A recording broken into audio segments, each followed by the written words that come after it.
here to give us an inside view on the negotiations.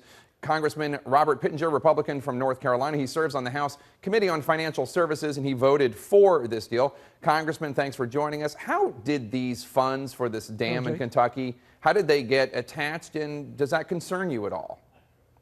Well, Jake, I wasn't part of that negotiation process. I will say to you that perception-wise, it would be far better to go through the normal process of legislation.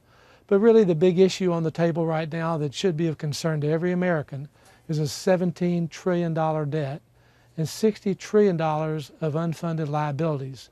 That weight has enormous implications for our future. If you were to talk to Peter Orszag, who was the budget writer for Mr. Obama for 4 years, or to Erskine Bowles, whom I've known for over 20 years, or Paul Ryan, they'll all tell you the same thing. Until we get our fiscal house in order and really redirect the trajectory of our spending, we will end up collapsing like Greece. So that's what we need to be about. That's what we've got to focus on. Right, let's talk about that. President Obama today said that he is ready to move on to some real issues. Let's play some of that sound.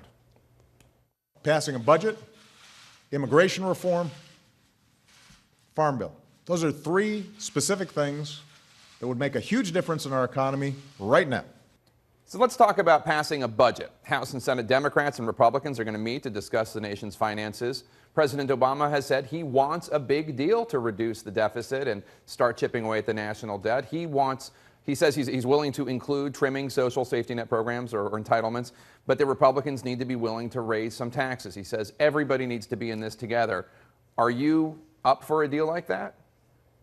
You know, I wrote a letter. I co-chair a bipartisan group called United Solutions of Freshmen. We wrote a letter to the president right after we were sworn in, imploring the president to address the debt and imploring the president to go after entitlements, which are the single biggest factor. Medicare will be insolvent within a decade. Social Security needs to be addressed. These are very key components. And yes, I am totally in favor of taking real specific measures to address this so that we have a future for the next generation.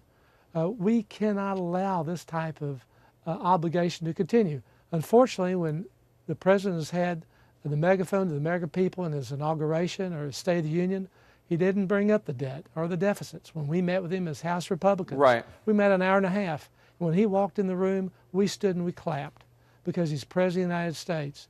But in that hour and a half, Jake, he never brought up the debt, never brought the deficits till we did. He said, you know, I'm really not that concerned about deficits. Well, that's got to change. So we need a clear understanding that we cannot spend $3.5 trillion and take in $2.5 trillion.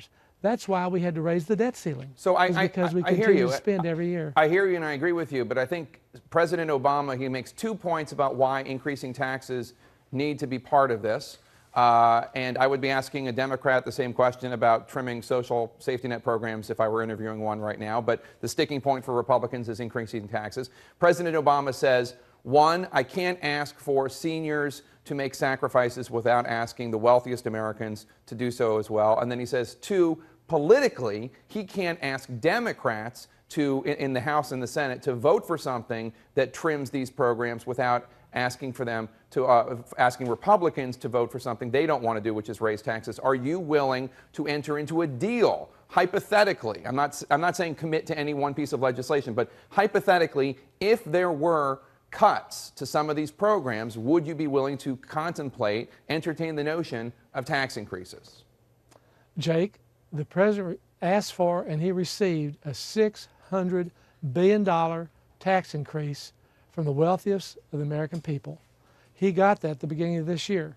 That was a major concession and commitment from realizing from many Republicans that was a hard bite to swallow, because Republicans believe that lowering the tax burden, lowering regulations stimulates the economy. We're never going to get there, Jake, by increasing the tax burden. You could double the corporate and marginal tax rates in this country and you still would barely cover the current deficits.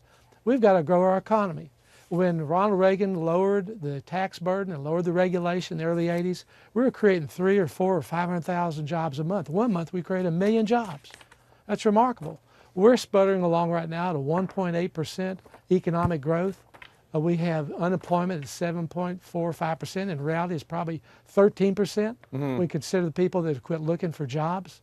This is terrible. All right, Congressman. We've got to do better. We've got to grow our way out of this problem and create and generate revenue back to the federal treasury. I'm going to take that as a no, and I thank you so much for coming on the show. I appreciate it. Say hi to the beautiful Tar Heel